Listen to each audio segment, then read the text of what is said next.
سارے صبر میں نے نماز روزے کی جگہ تیرے اعمال نامے میں ان کا ثواب ڈالنا شروع کیا. تو یہ جتنی دنیا میں تجھے مصیبتیں آئی ہیں یہ ساری مصیبتوں کا اجر ہے جو میں تجھے دے رہا ہوں.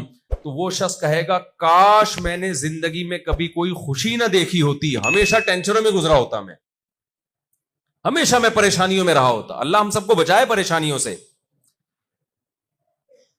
تو میں مثال دے رہا تھا, ایک آدمی جسے کوئی ٹینشن ہوئی, ڈپریشن میں گیا, ایک مصیبت آ گئی, جب اس کے سامنے آخرت ہے, ایوب علیہ السلام کا واقعہ سوچے گا, یعقوب علیہ السلام سے اللہ نے بیٹا چھین لیا, ساری زندگی صبر کیا کہ نہیں کیا؟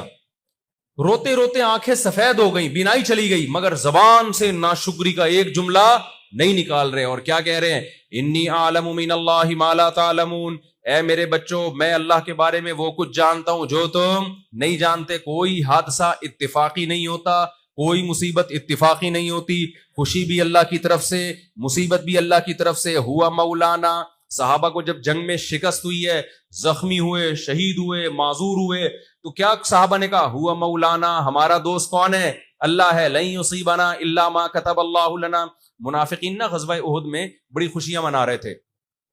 منافقین نے صحابہ سے کہا کہ تم لوگ مت جاؤ غزوہ احد میں لڑنے کے لیے, شکست ہوگی, ہم بہت تھوڑے ہیں, دشمن بہت طاقتور, مت جاؤ مت جاؤ.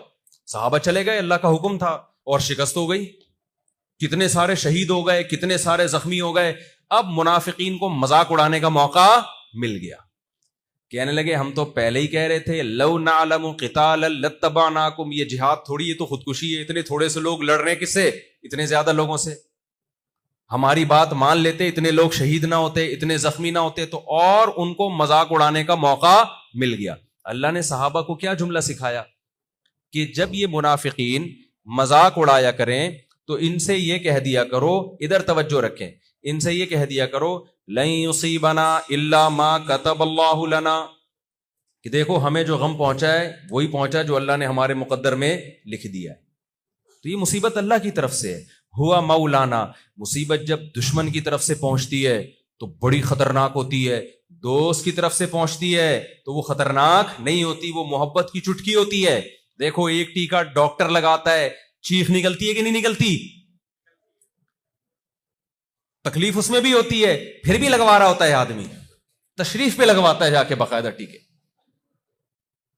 کہہ رہا ہوتا ہے ڈاکٹر صاحب پچھلے ہفتے یہ والی تشریف, اب یہ والی تشریف.